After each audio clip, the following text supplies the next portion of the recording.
তেলিয়ামুড়ার Hazrabari senior basic স্কুলে mid day meal রান্না না হওয়ায় শনিবার ছাত্রছাত্রীরা খিদের জ্বালায় স্কুল ছুটি হওয়ার আগেই বাড়ি ফিরে যায়।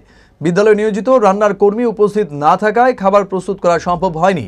প্রত্যন্ত এলাকার এই বিদ্যালয়ে 50-এর বেশি ছাত্রছাত্রী থাকলেও মিড ডে মিলের জন্য পর্যাপ্ত খাদ্য সামগ্রী পাওয়া যায়নি। অনেক শিক্ষার্থী মিড ডে মিলের উপর নির্ভরশীল হওয়ায় এ ঘটনায় অসন্তোষ তৈরি হয়েছে। বিদ্যালয়ের শিক্ষকদের ভূমিকা নিয়েও প্রশ্ন উঠছে। তারা নিয়ম মেনে মিড ডে মিল কার্যক্রম পরিচালনা করছেন কিনা তা নিয়ে সন্দেহ দেখা দিয়েছে। স্টুডেন্ট আছে, প্রাইমারিতে আছে, এমনি তো অ্যাটেন্ডেন্সে 47, কিন্তু দুজনে নাম উঠছে না, তো আমরা 49 ধরিয়ে যেহেতু মিড ডে মিল খাওয়াই এটা ইয়ে করি। আর আপারে আছে 11 জন, কিন্তু একজনে টিসি নিয়ে গেছে, তাই নাম কাটাও হয়েছে না, আমি জানাইছি অলরেডি। তাহলে 10 জন আর 49 59।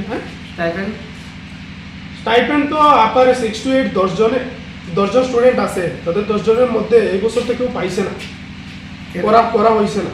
কি কারণে লেখা যায় কি পর্যাপ্ত কাগজপত্র আছে? পর্যাপ্ত কাগজপত্র সব স্টুডেন্টের নাই, হয়তো 2-3 জনের পর্যাপ্ত কাগজপত্র আছে, তাদেরও হয়েছে না ওই আইডি পাসওয়ার্ড না থাকার কারণে। আমি এটা জানাইছি, আমি এখানেও জানাইছি, তাইও জানাইছি, আইএস স্যারেও জানাইছি, সবারই জানাইছি।